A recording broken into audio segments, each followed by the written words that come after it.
ഭൂമി കയ്യേറ്റങ്ങൾ കൊണ്ട് കുപ്രസിദ്ധി നേടിയ മലനിരകളാണ് ഇടുക്കിയിലെ ചൊക്രമുടി. എന്നാൽ ചൊക്രമുടിക്ക് മറ്റൊരു കഥയുണ്ട്, ചരിത്രമുണ്ട്, ജൈവസമ്പത്തിന്റെ പ്രൗഢിയുണ്ട്. ഈ സവിശേഷതകളെല്ലാം കോർത്തിണക്കി ചൊക്രമുടി എന്ന പുസ്തകം പുറത്തിറക്കിയിരിക്കുകയാണ് സാഹിത്യകാരനായ KP സുഭാഷ് ചന്ദ്രൻ. ചൊക്രമുടി എന്ന പുസ്തകത്തിന്റെ വിശേഷങ്ങളിലേക്ക്. മൂന്നാറിലെ ഏറ്റവും മനോഹരമായ മലനിരകളാണ് ചൊക്രമുടി. അതീവ പ്രാധാന്യമുള്ള ജൈവസമ്പന്ന മേഖല, നീലക്കുറിഞ്ഞി പൂവിടുന്ന വരയാടുകൾ വിഹരിക്കുന്ന ഭൂമി.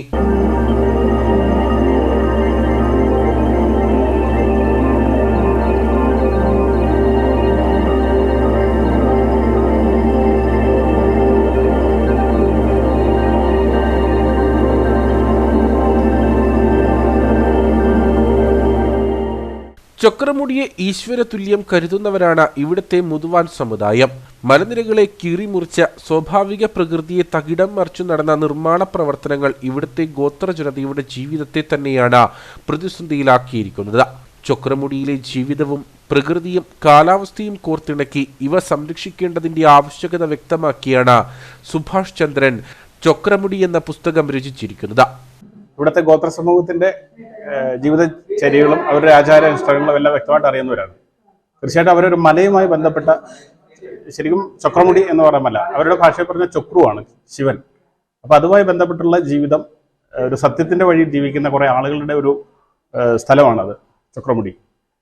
അപ്പം നമ്മുടെ അറിവിൽ തന്നെ ഒരു 7 തലമുറകൾ തന്നെ ഇവിടെ ജീവിച്ചിരിക്കുന്നതായിട്ടുള്ള നമുക്കറിയാൻ കഴിയുന്നുണ്ട്. അപ്പൊ നമുക്കതിന്റെ പഴക്കം നിർണ്ണയിക്കാൻ പറ്റത്തില്ല. അപ്പോൾ തീർച്ചയായിട്ടും അത്തരം ഒരു സമൂഹം കാലത്തിന്റെ മാറ്റത്തിലും ആ സംസ്കാരം നഷ്ടപ്പെടാതെ മുന്നോട്ട് പോകുന്നു എന്ന് പറയുമ്പോൾ ആ സംസ്കാരത്തെ കാത്തു സൂക്ഷിക്കേണ്ടത് ഓരോരുത്തരെയും കടമയാണ് എന്നുള്ളൊരു ബോധം എനിക്കുണ്ടായതുകൊണ്ടാണ് ഞാൻ ആ കാര്യത്തിൽ ഇടപെടാനായിട്ട് ശ്രമിച്ചത്. തീർച്ചയായിട്ടും ഈ ബുക്ക് വഴിയുള്ള ഒരു സന്ദേശം എന്ന് പറയുന്നത്, നമ്മുടെ കേരളത്തിൽ ധനികരായിട്ടുള്ള ആളുകൾക്ക് എവിടെയും നിയമത്തെ അനുസരിക്കാതെ എന്ത് കാര്യങ്ങൾ ചെയ്യാമെന്നുള്ള ഒരു പ്രത്യേകത വളർന്നു വരുന്ന ഒരു സാഹചര്യമുണ്ട്. അപ്പോൾ ചൊക്രമുടി പോലെയുള്ള കേരളത്തിലെ 3ാമത്തെ മലനിര പോലും കീഴ്പ്പെടുത്താൻ ധൈര്യം അവർ കാണിച്ചിട്ടുണ്ടെങ്കിൽ തീർച്ചയായിട്ടും മറ്റിടങ്ങളുടെ കാര്യങ്ങൾ പറയാൻ കഴിയില്ല. അതുകൊണ്ട് തീർച്ചയായിട്ടും അത്തരം ഒരു കയ്യേറ്റത്തെ ഇവിടെ ചോദിക്കാൻ ആളുണ്ട് എന്നുള്ള ഒരു സന്ദേശം ഇതിലൂടെ നൽകാൻ ഒരു ഗ്രാമം ഒന്നിച്ചതിന്റെ ഒരു സവിശേഷതയാണ് ഇതിലൂടെ കാണുന്നത്. കേരളത്തിലെ ഏക ഗോത്രവർഗ പഞ്ചായത്തായ ഇടമലക്കുടിയുടെ ചരിത്ര പുസ്തകവും ഇടുക്കിയുടെ 50ാം വാർഷികത്തിൽ ഇടുക്കിയുടെ ഇന്നലകൾ എന്ന പുസ്തകവും സുഭാഷ് ചന്ദ്രൻ രചിച്ചിട്ടുണ്ട്. അടിമാലി കോനാട്ട് പബ്ലിക്കേഷൻസ് ആണ് ചൊക്രമുടി പ്രസിദ്ധീകരിച്ചിരിക്കുന്നത്. സംസ്കാരമുള്ളൊരു ദേശത്തിന്റെ കടന്നുകയറ്റത്തോട്ട് വന്ന ഒരു ചിത്രം, അതൊരു സമരമുറയായിട്ട് മാറി.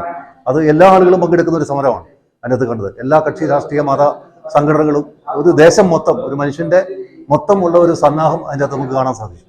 അപ്പൊ അങ്ങനെ ഒരു ദേശത്തെ കൊന്നൊടുക്കുന്നതിന് വേണ്ടി ആര് തയ്യാറെടുക്കുന്നു ആ ശക്തിക്കെതിരെ വരുന്ന ഒരു തൂലികയുടെ പടവാളായിരുന്നു KP സുഭാഷ് ചന്ദ്രന്റെ ഈ പുസ്തകം.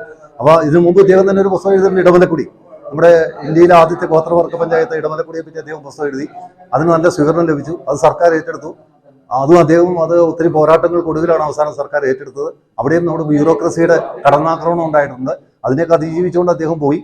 ചൊക്രമുടിയുടെ വീണ്ടെടുക്കലിനായി നാട് ഒന്നടങ്കം സമരരംഗത്ത് തുടരുമ്പോഴാണ് നാടിന്റെ കഥ പറയുന്ന പുസ്തകം പ്രസിദ്ധീകരിച്ചിരിക്കുന്നത്.